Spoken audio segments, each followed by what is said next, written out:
Welcome to Have You Heard, where we talk about issues at the intersection of agriculture and engineering.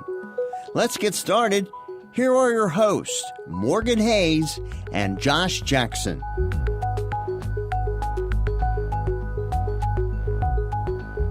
Welcome. This is the Have You Heard podcast. This is episode 33. We're going to talk today a little bit about Kentucky's CAIP, or County Ag Improvement Program, cost share. This is our third and final cost share talk in our series about cost share, and then we'll come back to some other timely topics next week. I don't know what else we're going to come back to because we are completely off of our agenda by doing these 3 weeks that weren't originally on our plan, but we just thought that these were pretty timely and things that we're working on the farm pretty actively during the summer season once we finish our first cutting of hay. So it seems like a good midsummer conversation as well. I think a lot of people are looking at cost share programs. It's actually, time for Mercer County. It's getting ready to apply. Are they? Yep. So applications go out here soon. Yeah, and ours are typically a fall application, and we have a new county agent. So I'm not exactly sure how ours are going to play out this year, but we'll find out. But before we get started, I'll just introduce myself. I'm Morgan Hayes. I'm an assistant professor in Biosystems and Ag Engineering at the University of Kentucky, focusing on livestock facilities. And in my personal life, my husband and I farm in Boyle County.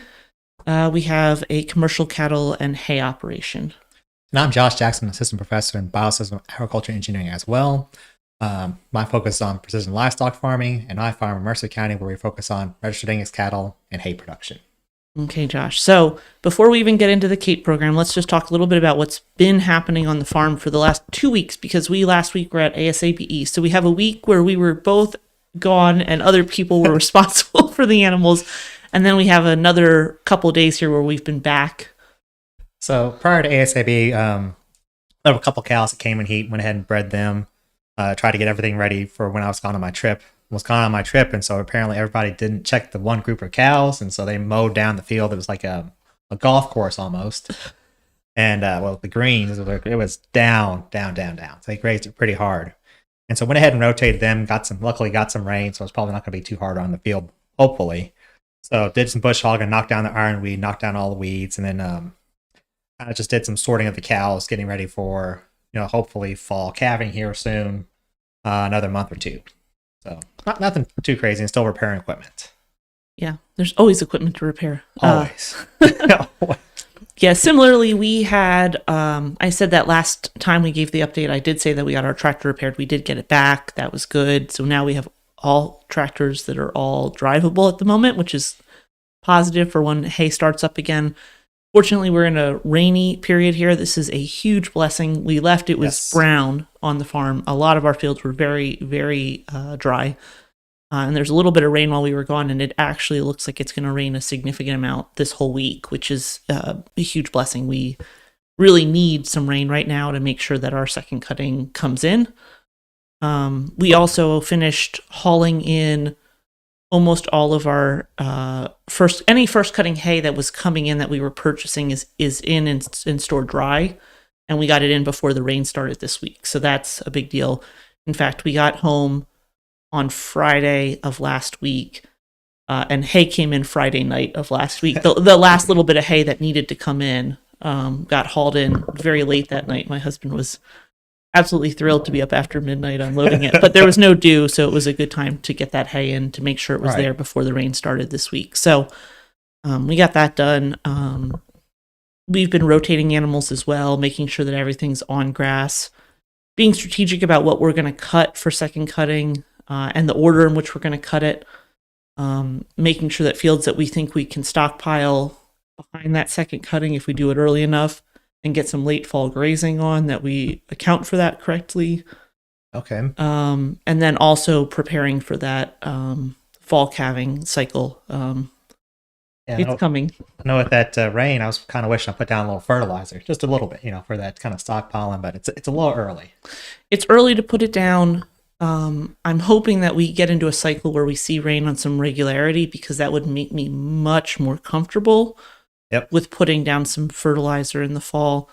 But also, we're going to have to watch what fuel prices do here. They have laxed a little bit, and if they come down a little bit more, it should help fertilizer to some extent, although it's unclear how exactly those are going to interact in the short term. Yeah, we just had to wait and see on that one. We actually got, you mentioned the rain, 3 inches of rain Monday night. Wow. It was a fair amount of rain. I checked the gauge Monday night, and it was or it was Tuesday night. Either way, it was a fair amount of rain. We had 3 inches over that time span. We've had rain. I don't think we had that much rain. I honestly haven't checked it this morning. But we yesterday had morning rain, and then we didn't have any afternoon rain. And I could see rain coming through, so I know some other people had more rain Monday, Tuesday than we did, but we had enough for me to feel good that we at least have some water in some puddles. Some moisture, yeah. And the ground has greened up. It's very obvious that a lot of our fields are getting a little bit greener. Hopefully we get a little bit of growth, undergrowth, where we've had some stuff that's getting mature. Hopefully we get a little bit more volume. Hopefully so. I mean, it's definitely perking up, so we just have to wait. Hopefully keep getting rain, and it's been a little cooler. Yep. Hopefully it takes off for us. But. Yeah, I would say that that's the other big thing, is that it's been very warm here. And for other places, it's probably not that warm, but we have a predominantly cool season grass in almost all of our pastures and hay fields. We only have a couple fields that have more summer perennial grasses in them. One that we have a crabgrass, a forage crabgrass in it, as well as some of the we talked about before, where we've planted some gamma grass and some things like that should be more summer grasses. And everyone has the lovely invasive Johnson grass, which is still a very palatable grass for the cows, but all of those things grow very well in the summer. Aside from that, our fescues, our clovers. Our clover is pretty forgiving, but it does not appreciate the 90s. If it stays in the 80s, the clover really thrives, but when it gets into the 90s, it really slows it. So we're hoping that a couple cool weeks will also push a little bit of clover. That is something we like to have in our hay. Okay. Yeah, hopefully it is cool, because ours was kind of burned up before we left. Any clover we had was burned up. Now it seems to kind of be recovering. Yep. And the other thing I will say is that we did a early second cutting in one of our fields in the end of June. And I was very worried about our orchard grass, but it has come back green noticeably with the rain that we've had.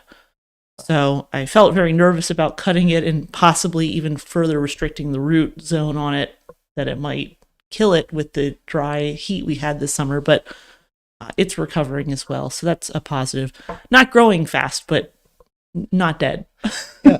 And the one thing, they did have, they did have a drought website. I think they just sent out some of the agents. Yeah, I saw that from our A&R director. So that is a positive too for people in the state that are trying to figure out if there was anything that they could apply for, or identify what time periods they were within the drought. Yep, or even window. Strategies for trying to manage and for forages managing. And everything else with this drought. Yep. So all of that I think is pretty useful. And even as we come out of it, it's still useful to know that site exists and that some of that information is available. So yep, if we don't use it this year, next year, or the year after. So there will be a year for sure. So with that, let's talk a little bit about cost share. The last cost share program we wanted to talk about in the series was CAIP, which is County Ag Improvement Funds.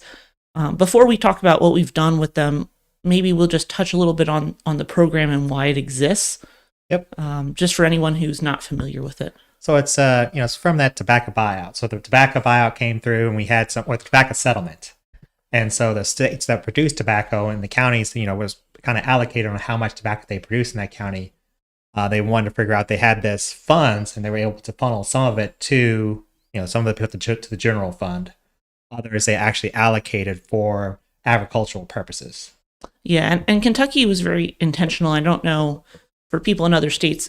The settlement basically was because the tobacco companies made false claims.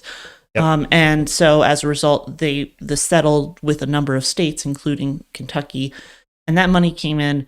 And there's two programs that Kentucky funds sort of perennially using money from that settlement. And one is ag improvement programs, which is through the Ag Development Board. Yep. And the other thing that they do is cessation of smoking programs. So both of those programs are sort of always being funded by this settlement money. And it does, the benefit for producers, and the reason it's so important is because in Kentucky, this was a huge cash crop. Yep. And when we go out and talk to producers in the state, they always talk about older producers, which is most producers we talk to. They will talk about how they put their kids through college by running 5 or 10 acres of tobacco every year, and then they put away the cash from that crop every year, and that became their fund that they used to put a child through college or to pay for their farm or to it was how farms stayed small in Kentucky. I think if we're being really honest about it, it allowed people to farm on 100 acres and have some sort of living that was worthwhile. And plus we had the quotas too. And there were quotas. So this is a crop that was there was a basis. There was a known number of acres that were going to be grown, and there was a known price that was going to get paid for it. And then during the buyout, the basis sort of disappeared. The number of acres that were required disappeared, and then the price guarantee also disappeared with that. So better producers still grew. Less effective producers were knocked out of that market. Competition happened. But overall, it was still a very profitable crop in the state for quite a long time. And the state has, I think, struggled to make some of these small farms cost effective. It has been, I think it has been difficult because we look at, the dairy industry, even the beef industry, everybody has their own challenges. So dairy, especially from consolidation.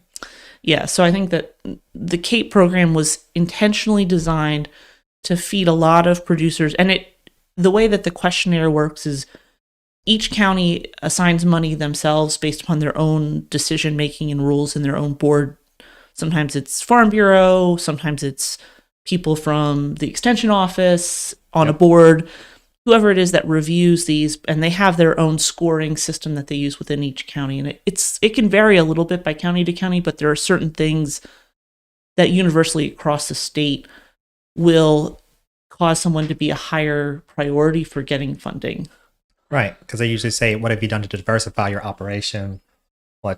Did you have a tobacco base? If you were originally a tobacco producer and you're an older farmer who had a tobacco base at some point, you will get priority on the system because you are one of the people that was originally getting paid on tobacco and are no longer getting paid. So the money is supposed to be there to help you become profitable now that tobacco is not a major industry in the state, or growing the crop of tobacco is not a major industry in the state. I don't want to misspeak about this. But trying to find new ways and new innovative, and plus some of it's helped modernize some of our farms. So that's generally one of the fun. So precision ag aspects. So if we're looking for even just some basic light bar systems for our farmers, and that can even have a major impact as far as improving operations on scale systems. I know that's one of Josh's big pushes. Handling facilities in general on beef operations have been dramatically improved because of this funding source. And it's not a huge fund. Some counties, its cost share is 50. It's always 50%, at least to the best of my knowledge. Best of my knowledge as well. The county programs are typically a 50% cost share. Some counties it's a maximum of 4,000, some it's a maximum of 2,000, some it's a maximum of 1,000, some it's a maximum of 500, some you can apply every year, some you can apply every other year. It varies very, very much from county to county, but it's enough money to do a small project or make an improvement on the farm, or to consistently work on improving a farm in terms of infrastructure or technology. Record keeping is another thing that they will sometimes cover. Genetic improvements with bulls is another thing. For Josh, this is probably a huge benefit. Because they help producers, they want to have genetic testing, they want to have purebreds, and so it really helps a lot of people in the state who have purebred operations to market some of their animals for either high growth, balanced traits, heifer acceptable. So it helps, get some of the commercial producers animals that are more suitable for their operation and how they want to manage their operation. Yeah, and actually one of the things that we've used it for as well is hay storage. So, that's maybe not a technology, but a pretty clear investment in infrastructure to make the farm more profitable in the long run, and more effective. Saves resources long term. It's definitely save resources because you think about putting in one of those barns, and you think up to maybe 25, not up to, but potentially 25% loss in the hay stored outdoors as opposed to maybe 5% indoors. And so there's definitely a 20% savings there of your hay. And so the payback period on that is 2 years. And I say, if you get cost share to build a barn, build it. It's a no brainer.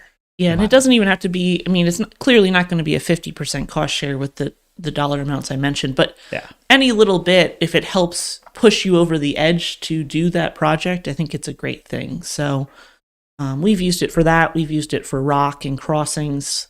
Yep. Used it for a couple different projects. So if I was to work my way back through a number of things that we've paid for some fencing. We put some fence line feeders in some of our like bull lots and small lots. Not in our main lots. Our main field, we have different feeding structures, but for that, some exterior fencing, something that is not necessarily covered by some of the state and EQIP programs, NRCS programs, perimeter fencing, just continuously working on some of those sections. If we know we have 1,000 foot, we might do 1,000 foot this year, and then we might do another 1,000 foot next year. And we can always cover a little bit of the cost if we got CAIP money, and we don't get it every year, obviously, but. Right. I think ours is Mercer County's every other year, and we've done a lot kind of similar to you was exterior fencing. Yep. And so, at some point we decided, I got one of those 1 a.m. phone calls, like, you know what, this fence is going. That's going to be the project for this year. Yep. Yeah, I think that's exactly right. I mean, it's a nice benefit.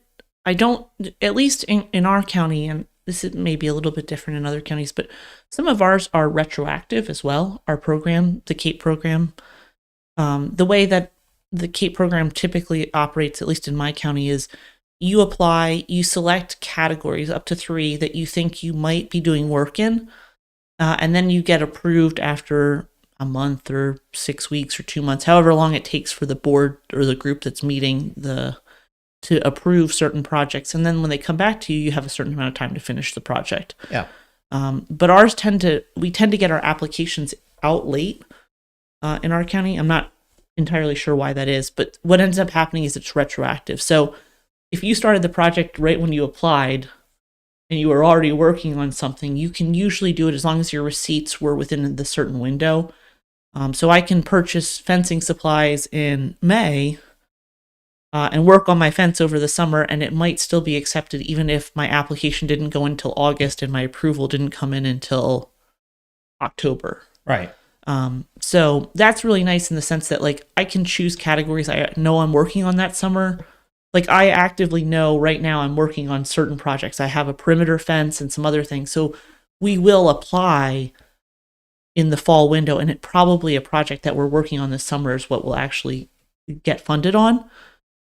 Because the window on the back end on our particular county is very short. Probably 2 months or so, or about 2 months to finish the project. But the fact that I was able to work on it prior to putting in the application, and it is considered in the acceptable window, and in the application it tells me what that window is, so I can decide if current work is applicable or not. Helps me decide how to apply.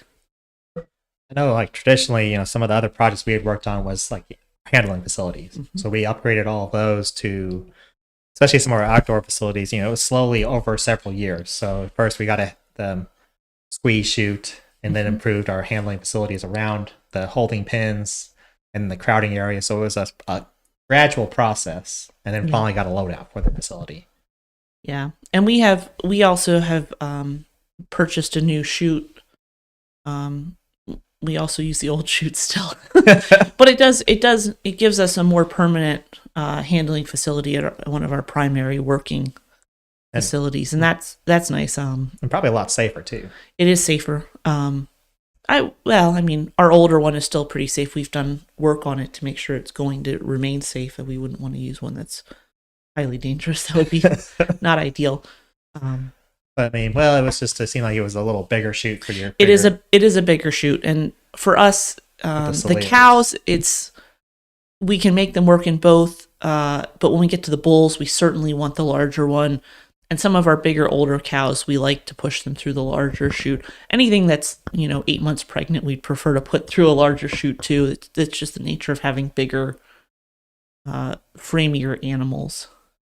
I know for us, the specification was always, 32 was kind of quoted in UK literature, but then we always had some well-conditioned cows. So we had like almost 36 sometimes. Yeah. when they're pregnant and big. And exactly. Yeah, we definitely have a few that even we can push through a smaller chute, but we knock them out this. For anyone that this is probably a terminology thing, but we knock them out the side. The side of a chute typically opens up. You have to pop it open, and the sidewall opens out. And then certain cows you can back up, and then they walk out the side rather than having to go out through the front and fit their belly and their hips through it. And they look pretty awkward doing so. They sort of have to squeeze through. It's a little. It's definitely funny actually. To watch when they decide to go that direction. But in this case, the newer chute, they can definitely go out the front. It has a different slide mechanism and it's a little bit wider, so that's nice. Another thing, it's kind of been a little bit of an oddball. We actually bought some goat huts. Oh, I actually bought some goat huts for when they're at my farm. I can move them around fairly easily, drag them to different fields.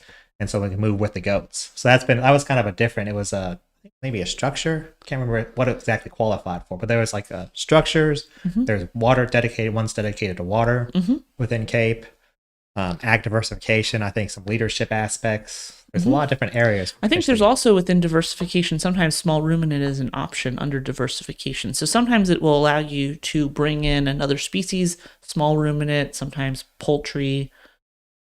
And so people can use it if they already are cattle farmers, but they want to bring in another species onto the farm for diversification. You can also apply that way. I'm trying to think what other programs they have. So the fencing, I guess the precision ag, I know is one, or the investment in new technologies. Yeah, that's exactly how they phrase it. Most of them seem to be focused more towards livestock producers. There's not as many, at least not in our area, not as many programs that are focused on crops. Although there are some that focus on horticulture. Yep. So for people that are doing gardens, farmers markets, things like that, there are some programs that are specifically focused in that area as well. Yeah, trying to help them out, and some, I know it depends on the county. I guess lime and seed can also be available. Yeah. Depending on the county. So I think if you've taken a lime test from the past year, or if you've taken a soil sample within the past year, lime I think is an option, and think clover and some other seeds, not fescue, but I think clover and some other ones. Yep. Can help improve your farm. Yeah, they make sense. All of that makes complete sense to me. It's a very interesting program. There's always discussion about how long the program will last and how it's being utilized and how impactful it is. But I think for a lot of farmers, this is maybe a small push and impetus towards making an improvement on the farm that might in the long term be a really good investment, but they're struggling to come up with the capital up front to do it, a project like this. I've often thought about using the record keeping to try some different record keeping technologies. We clearly, Josh and I are both pretty adamant about keeping records. But I always want to try different record keeping solutions just to see if there's something out there that is going to work better. Yep. But it seems like sometimes it's a hard sell for me to pay for a year of service on a system and then decide I don't like it. And so sometimes I think about whether or not that would be an option. I haven't yet actually done that. I've done it personally. I've bought into some record keeping and then not been happy with them, but I could see that in the future being something else that I would be really interested in doing. We have purchased some different record keeping software just to get, like you said, get a feel for it. And so what do we like, what do we not like? And a lot of it's just been like, you have the online aspects, I think is what really appeals to us. So. Yeah. And UK has put out a new record keeping system, and I've been playing with it this summer. Maybe we will have sometime this fall, we'll have some of the folks from the beef group come over and talk about it, because I think it's a pretty interesting software package. And I've been playing with it this summer, but I don't have a lot of records in it yet, and I'd actually be very curious to see as we go into the fall and the winter. Actually, my hay usage is one of those things that I really like to track. Yep. By group of animals and how we're setting it out and things like that. So, but I think all of those are very interesting. Was it XD10? I think is what it's Yep. called. I think it's supposed to be extend. Okay. Yeah. But that is exactly how you would spell it. But it's supposed to. I think it's supposed to represent the word extend because we're extending that type of capacity to. See, right now my hay usage is still in Excel. Yeah. That's how we tip. Ours is actually on paper because we have different barns. So each barn has a page, and then each person that purchases barn gets a page or a note in the phone. And then from there, also our groups of cattle also get a note page similar to the people that are purchasing out of barns, so that we know. Okay. We have. It's a lot of record keeping that is not very pretty, to be completely honest with you.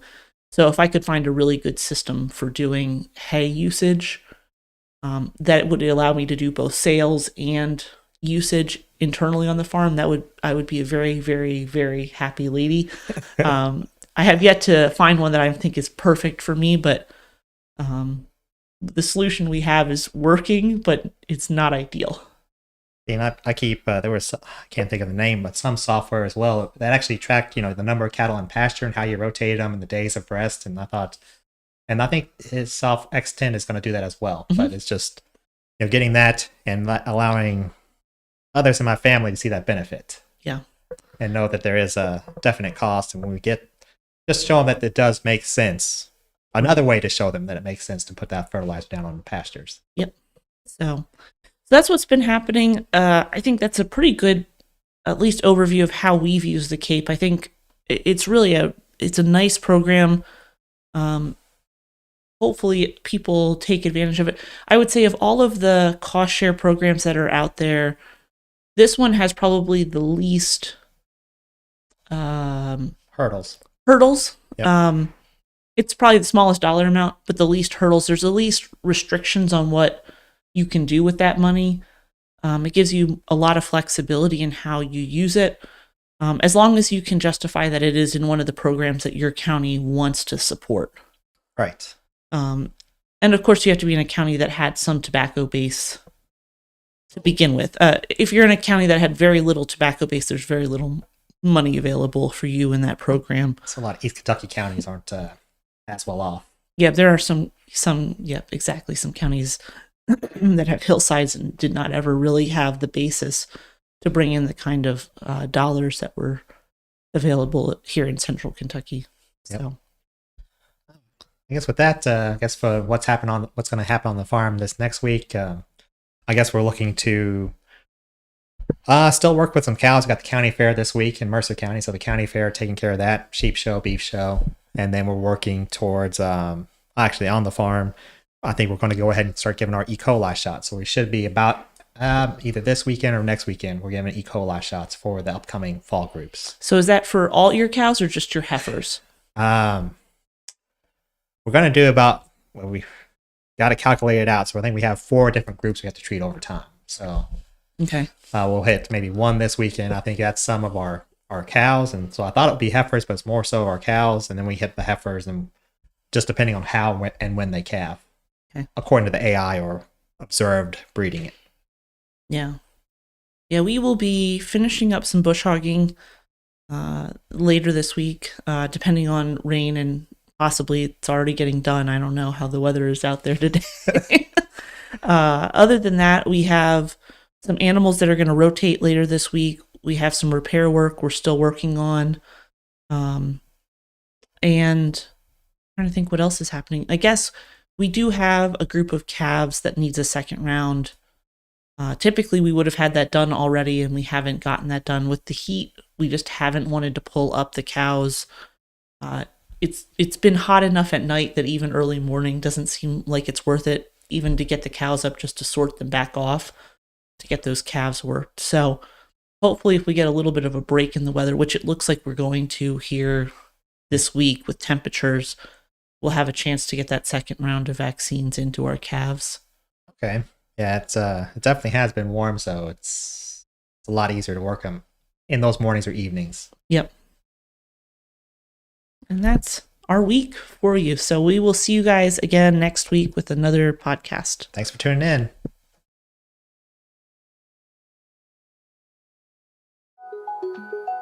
Have You Heard is a production of the University of Kentucky College of Agriculture, Food and Environment, along with the Department of Biosystems and Agricultural Engineering.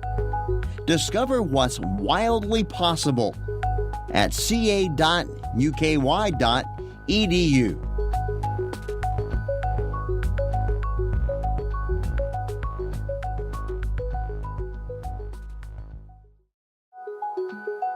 Have you